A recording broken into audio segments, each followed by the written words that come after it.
Hi friends, welcome back to our channel. ఈరోజు మనం వర్షం పడుతుంది కదండి, చల్లగా ఉంది. పిల్లలు స్కూల్ నుంచి వచ్చేసరికి పకోడీ వేద్దామని ఉల్లిపాయ కోసుకున్నానండి. పకోడీ వేసుకున్నామండి, ఉల్లిపాయ పకోడీ. శనగపిండి వేసుకుందామండి ఉల్లిపాయల్లో.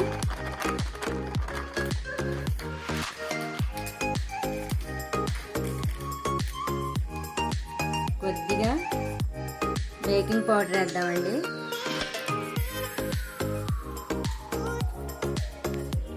తగినంత సాల్ట్ వేసుకుందామండి. ఇప్పుడు దీన్ని కలుపుకుందామండి. తగినంత నీళ్లు పోసుకుని మనకు సరిపడా వేసుకుని కలుపుకుందామండి. నీళ్లు పోసుకుని ఇప్పుడు ఇవి క్రిస్పీగా రావాలనుకోండి, కొంచెం కొద్దిగా లైట్గా బీపిండి వేసుకుందామండి. లేకపోతే బాగానే ఉంటాయండి మెత్తని పకోడీ వేసుకోవడానికి. బీపిండి లేకపోయినా నేను బీపిండి లేకుండానే వేస్తున్నానండి. వేసుకోవాలనుకుంటే బీపిండి కూడా వేసుకోవచ్చండి. ఇలా కలుపుకుని ఇప్పుడు మూకిట్లా నూనె పోసుకుని పొయ్యి మీద పెట్టుకుందామండి. నూనె కాగినాక వేసుకుందాము. స్టవ్ వెలిగించి కళాయిలో నూనె పోసుకొని పెట్టుకుందామండి. వేడెక్కినాక పకోడీ వేసుకుందాము. నూనె కాగిందండి, పకోడీ వేసుకుందాము. వాతావరణం చల్లగా ఉంది కదండి, వర్షాలు పడుతున్నాయండి మనకి. అందుకని పిల్లలకి సరే చల్లగా ఉంది కదా అని పకోడీ వేస్తున్నాను. జాకి స్కూల్కి వెళ్ళాడండి, వస్తాడు ఇప్పుడు, అందుకనే వేస్తున్నాను.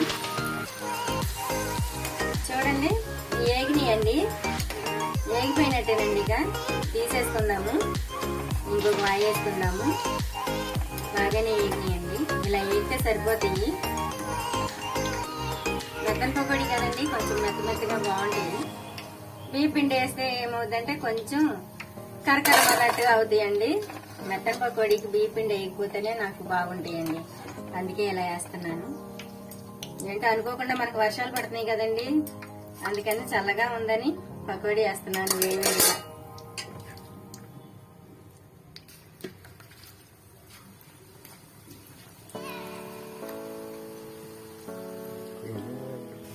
చూడండి ఏగిపోయినాయి, తీసేసుకుందాం. ఇక